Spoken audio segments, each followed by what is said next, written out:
C'est le petit matin sur la côte nord. Je me réveille avec le bruit des vagues ce matin. Qui peut se vanter d'avoir une belle vue comme ça sur la mer au petit matin? Bref, c'est une journée pluvieuse aujourd'hui. Alors, je vais en profiter pour faire le montage vidéo de la route du Labrador. J'en profite également pour vous présenter mon setup à l'intérieur du camion pour vous expliquer un peu comment je m'installe quand je veux relaxer dans le camion si je n'ai pas la possibilité d'aller dans une bibliothèque par exemple ou un café pour faire de l'édition vidéo. Alors mon matelas est en 3 sections qui se plient pour faire des modules différents. Alors c'est pratique, je peux comme ici installer ça de façon à avoir la fonction divan entre guillemets. Alors, je m'installe comme un petit lounge et puis je peux travailler confortablement dans le RAV4. Et puis, quand vient le temps de dormir, tout simplement, bien, à ce moment-là, je mets les 3 sections à plat et ça me fait un matelas complet. Alors, voici la vue de l'intérieur. Comme vous pouvez voir, je ne touche pas au plafond, même si je suis sur un matelas. Donc, c'est hyper pratique de ce côté-là. J'ai quand même assez de place pour pouvoir me mouvoir. Maintenant, je vais vous parler de la route qui traverse le Québec et le Labrador. En fait, je vais diviser ça en 3 sections, si on peut dire. 2 sections de la 389 et puis la section du Labrador. Donc, la 389, je la divise en 2 sections, celle qui se rend jusqu'à Manic-5 et celle qui se rend de Manic-5 jusqu'à Fermont. On a 215 km à peu près à faire de Bécomo pour se rendre jusqu'à Manic-5 et c'est une route qui est vraiment vallonneuse et très sinueuse. Donc, c'est vraiment de la conduite active, même si on a une voiture avec une transmission automatique. Mais les paysages sont vraiment très, très beaux. C'est un pays de lacs et de rivières, donc il y a beaucoup de choses à regarder. Mais c'est des paysages là, qu'on connaît tous ici.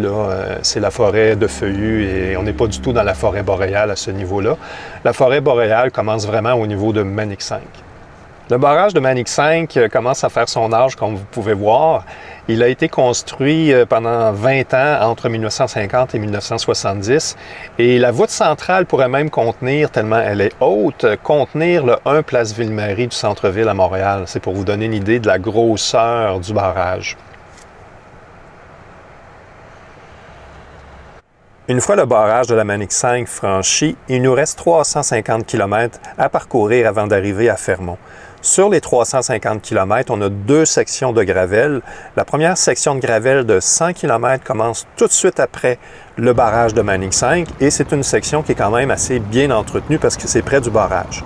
La deuxième section de gravelle, si on peut dire de la gravelle parce que dans le fond c'est une terre battue tout simplement, c'est une portion de 70 km qui est entre Fire Lake et Fermont. Et cette section-là est un petit peu plus rock'n'roll parce que c'est une petite route très, très sinueuse et s'il pleut comme moi, bien, ça va être une route debout. En conclusion, si vous n'aimez pas rouler sur de la route de gravelle, la 389, c'est pas pour vous parce que vous avez 170 km de gravelle à faire. Donc, c'est pas une si grande aventure là, de se rendre à Fermont, c'est juste que c'est long. Pour ce qui est du trafic, il y en a beaucoup. Donc, sur mes vidéos, ça paraît peut-être pas parce que je prenais la peine de prendre des vidéos là où il n'y avait personne en avant, là, mais il y a beaucoup, beaucoup de trafic et c'est beaucoup des camions.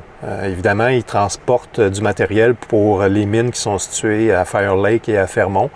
Mais faites-vous-en pas, si vous êtes pris derrière un camion, vous ne serez pas pris éternellement parce que bien que ce soit très côteux, les camionneurs le savent, qu'ils ralentissent énormément quand ils montent les côtes. Donc, dès qu'il va y avoir une ligne droite et qu'il n'y aura personne devant, ils vont vous faire signe de les dépasser. Ils vont même prendre la peine de se tasser le plus possible sur le côté droit et de ralentir pour vous laisser passer en toute sécurité. Donc, faites-vous-en pas, là, si vous êtes derrière un camion, vous ne resterez pas là longtemps.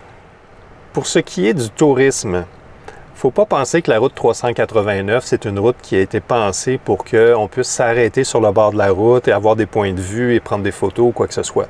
Vous allez voir des très, très beaux paysages, mais vous ne pourrez pas arrêter pour prendre des photographies ou pour faire des vidéos. La raison, c'est que la route 389 a été faite uniquement pour l'occupation du territoire, c'est-à-dire que ça sert uniquement à apporter des ressources et à sortir des ressources du territoire. Ce n'est pas du tout dans une fin touristique. Alors, ne vous arrêtez pas le long de la route parce qu'elle n'est pas large, il n'y a pas d'accotement, ce qui fait en sorte que c'est là que vous allez réaliser qu'il y a beaucoup de trafic quand même parce que vous allez vous arrêter et là, les camions vont vous klaxonner. Peut-être pas les voitures, mais les camions, assurément, moi ça m'est arrivé. Les camions vous klaxonnent en voulant dire « Qu'est-ce que tu fais arrêter sur le bord de la route? » Parce que tu bloques la route, dans le fond, quand tu arrêtes pour aller prendre des photos. Et de toute façon, si vous voyez une belle chute qui est à 500 mètres ou même 100 mètres de la route, n'oubliez pas que c'est vierge le territoire. Là. Vous n'aurez pas un sentier de la CEPAC pour vous amener jusque-là. Alors moi, j'ai tenté l'expérience et c'est pas faisable. Là. Si vous voyez une belle chute ou des belles cascades, vous ne pourrez même pas vous rendre. Premièrement, il y a tellement de mouches, c'est incroyable. Là. Même avec du off, les mouches ont tellement faim quand ils voient un beau petit corps qui arrive dans la forêt boréale comme ça, là, dans la toundra même. Vous allez vous faire manger tout rond. Vous ne vous rendrez même pas aux chutes pour prendre des photos. Lorsque vous allez arriver à Fermont, vous allez probablement être accueilli comme moi par un train qui sert à entrer et à sortir le minerai de la région. Ici, on peut voir la mine comme telle, qui est à l'entrée de Fermont. Et à Fermont, ce qui est intéressant à voir, c'est le wall qu'ils appellent, ou le mur. C'est tout simplement une construction de 1,3 km de long, qui sert à couper les habitations de Fermont du grand vent du nord durant l'hiver. Alors, ils ont regroupé dans cet immeuble-là, de 4 étages, des habitations et tous les services de la ville, qu'on puisse penser à l'aréna, la bibliothèque, l'école, les services municipaux. Tout est relié dans le bâtiment de 4 étages sur 1,3 km de long pour permettre de couper le vent glacial du nord pendant l'hiver. Et à l'arrière du bâtiment, ce qu'ils ont fait, c'est qu'ils ont construit les rangées de maisons en rayons, de façon à mettre le plus possible de logements derrière le mur pour être protégés du vent durant l'hiver. Alors, c'est peut-être pas très esthétique, mais c'est très ingénieux pour se protéger du vent et d'avoir un peu moins froid durant les longs mois d'hiver à Fermont. Une fois la visite de Fermont terminée, on reprend la route 389 pour se diriger vers la frontière entre le Labrador et le Québec, ce qui n'est pas très très long, c'est quelques minutes seulement. Et après ça, pour revenir sur le territoire québécois sur la Côte-Nord, il faut parcourir 1150 km via les routes 500 et 510 au Labrador. Bon, ici, on va faire un arrêt sur image car il est important de rétablir l'histoire au niveau du Labrador. Vous le savez peut-être déjà, mais le Labrador, c'est pas une province, c'est un territoire. C'est un territoire qui est administré par Terre-Neuve, mais ça n'a pas toujours été le cas. En 1867, à la fondation du Canada comme tel, la proclamation royale consacrait les frontières des provinces de l'Ontario, du Nouveau-Brunswick, de la Nouvelle-Écosse et du Québec. Terre-Neuve ne faisait pas partie du Canada à cette époque-là. Alors, tout le territoire du Labrador, à cette époque-là, faisait partie du Québec comme tel. Mais, en 1902, il y a un conflit qui a éclaté au niveau des coupes de bois entre Terre-Neuve et Québec, parce qu'il y avait des compagnies de Terre-Neuve qui venaient couper du bois sur le territoire québécois, dans ce qu'on appelle aujourd'hui le Labrador, et Québec se plaignait de ce fait-là. Alors, ce qui est arrivé, c'est que le Canada, c'est-à-dire Ottawa, a promulgué une loi venant spécifier que le Labrador faisait partie du Québec. Mais cette loi n'a pas été reconnue par Londres parce que Terre-Neuve, n'étant pas partie du Canada, ne pouvait pas être assujettie à une loi du Canada. Alors, la seule façon de régler le problème, c'était de revenir près de la reine, si on peut dire, et que la décision soit prise à Londres. Est-ce que le Labrador est un territoire canadien, québécois, ou le Labrador est un territoire britannique, parce qu'on se rappelle que Terre-Neuve ne fait pas partie du Canada, c'est encore un territoire britannique. Alors, pour la petite histoire, il paraît que la Chambre des Lords avait des intérêts commerciaux dans la coupe de bois, évidemment via les compagnies de Terre-Neuve. Alors, ce qui fait qu'en 1927, finalement, Londres se décide à trancher la question, et comme ils avaient des intérêts pécuniaires dans le Labrador, ils ont décidé que la portion du Labrador relevait maintenant directement de Terre-Neuve et non pas du Canada. Donc, le Québec perdait une très grande superficie de son territoire au profit de Terre-Neuve. Évidemment, cette décision-là a été contestée en cours par le Canada, mais évidemment, on ne peut pas aller contre une décision royale. Alors, le Canada a perdu, mais Québec n'a jamais reconnu le Labrador comme étant un territoire distinct du Québec. Malheureusement, sur les cartes géographiques, elles sont toutes faites par le fédéral, et le fédéral a reconnu le fait, il n'y avait pas le choix, c'est une décision royale, le Canada reconnaissant le fait que le Labrador appartient à Terre-Neuve. Sur les cartes géographiques, on voit une frontière qui sépare le Labrador du Québec, mais le Québec n'a jamais reconnu cette frontière-là. Maintenant, il est temps que je vous parle un petit peu des paysages que l'on peut voir quand on parcourt la route 389 et la route 500 ou 510 au Labrador.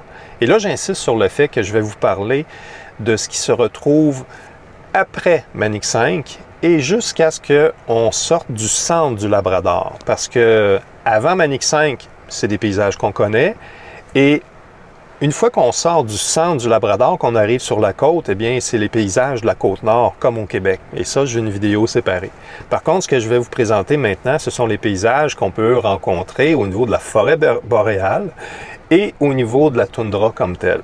Je ne fais pas de distinction entre Québec ou Labrador parce que c'est la même chose, c'est les mêmes latitudes. Donc, ce qu'on voit au Labrador, on le voit au Québec. Ce qu'on voit au Québec, on le voit au Labrador. Donc, je vais vous présenter globalement les paysages qu'on peut voir. Et comme je vous l'avais expliqué, même au Labrador, les routes, c'est juste pour réussir à être sur le territoire et à entrer, à faire sortir les ressources du territoire. C'est de l'occupation du territoire, ce n'est pas touristique. Autant sur la route 389 qu'au niveau des routes 500 et 510 au Labrador, il faut quand même faire attention à notre consommation d'essence. C'est-à-dire qu'il faut quand même faire attention à la distance entre les stations-service. Du côté de la route 389, c'est pas si pire parce que de mémoire, c'est à peu près 125-150 km entre les différents relais qui permettent d'acheter de l'essence, qui sera vraiment pas à bas prix en passant. Mais au Labrador, c'est différent. Le Labrador, c'est un très grand territoire qui est presque pas occupé, ce qui veut dire que c'est pas rare de voir des pancartes qui vous fait allumer une lumière en disant « Avez-vous vérifié votre niveau d'essence? » parce que le prochain village est environ à 230 km. Ce que j'ai vu de plus grande distance entre deux villages, c'est 350 km. Donc, il faut vraiment penser à faire le plein quand on arrive dans chacun des villages qu'on traverse, parce que si on saute un village, on ne se rendra pas à l'autre village, on va manquer d'essence. Donc, conseil que je vous donne, vous voyez une station-service, une pompe à essence, vous arrêtez, vous faites le plein, même si vous n'êtes pas vide, parce que si vous sautez un village, vous ne vous rendrez pas à l'autre village d'après. Vous allez manquer d'essence. Au Labrador, c'est pas des affiches pour dire de faire attention aux orignaux, c'est des affiches pour dire de faire attention aux rennes. Alors, j'ai bien hâte de voir si je vais en croiser quelques-uns sur la route.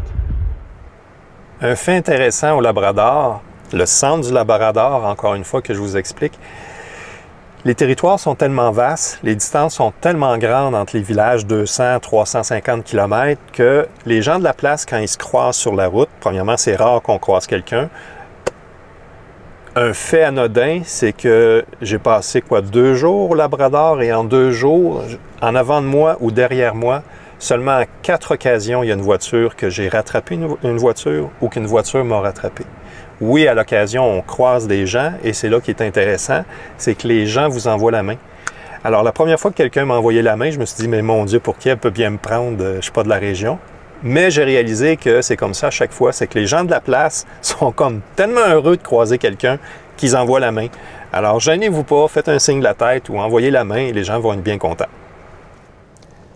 Le temps est venu de conclure sur mon expérience et en conclusion, est-ce que je suis content d'avoir fait l'expérience de conduire plus de 1700 km pour partir de Bécomo et revenir au Québec via le Labrador? La réponse, c'est oui. C'est une très belle expérience, on voit de très beaux paysages. La seule chose, c'est qu'il faut être, comment je dirais ça, il faut savoir qu'on va se retrouver seul. Dans mon cas, je voyageais seul, je suis une personne solitaire, donc il faut vraiment réaliser qu'on passe nos journées vraiment seuls et surtout au Labrador, on croisera vraiment pas grand monde. Il n'y a personne en avant, il n'y a personne en arrière et à l'occasion, on croise des gens qui s'en vont dans le sens inverse de notre direction. La 389, elle est très, très, très occupée. Il y a beaucoup de trafic, donc on ne se sent pas seul de ce côté-là. Il n'y a pas de réseau nulle part, sauf quand on arrive dans les villages. Alors, il ne faut pas être, comment je dirais, il ne faut pas se sentir insécure dès qu'on n'a plus de réseau, parce que vraiment, surtout au Labrador, là, les distances sont très longues entre les villages où il y a du réseau. Et faites-vous-en pas, c'est pas une très, très grande aventure, c'est juste que c'est long. Ça prend 3 ou 4 jours, dépendant de la vitesse où on roule, pour faire tout le trajet. Et puis, souvent, on se sent très seul parce qu'on voit personne en avant, personne en arrière, on n'a pas de réseau, il se passe rien, on fait juste regarder par la fenêtre. Alors, on est beaucoup dans notre tête pendant le trajet. Il faut penser à faire le plein de balados et de musique parce qu'on ne peut rien avoir en ligne, là. Mais est-ce que je le referais? Non. Une fois que c'est fait, on peut cocher ça sur la liste et on passe à autre chose. Mais vraiment, je suis heureux de l'avoir fait. C'était très, très bien. Très beau paysage. Vraiment, le Québec-Labrador, là, les paysages sont vraiment excellents, là. Je me répète, mais j'ai des belles images en tête et ils vont me rester pour toujours.